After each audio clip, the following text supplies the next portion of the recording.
Crier pour avoir, c'est la méthode des enfants.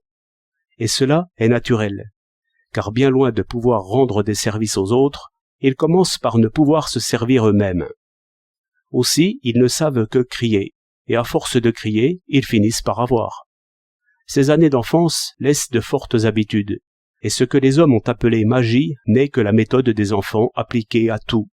C'est toujours crier pour avoir. La magie est maintenant méprisée. Il n'est personne qui parle au balai ou au porte-plume.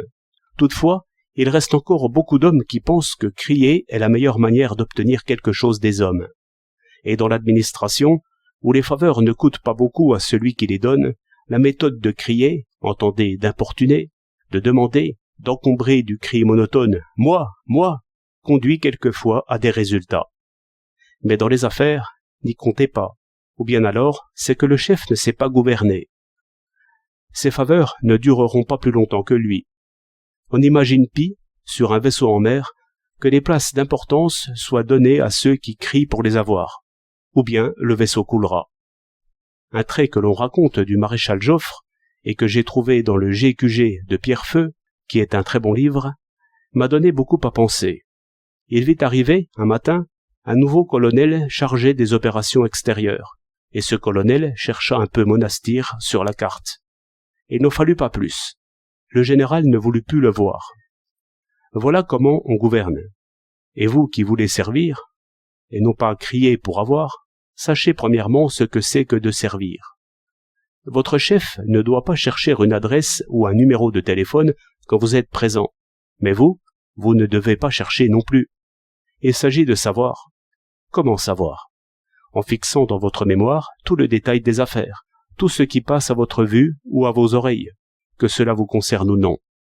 Car la méthode des bureaux qui consiste à dire « je ne sais pas cela parce que cela n'est pas mon affaire » est déjà mauvaise dans l'administration. On n'y risque rien, mais on n'y gagne rien. Dans les affaires réelles, j'entends celles où le chef paie de son argent les négligences et les pertes de temps, cette méthode est très mauvaise.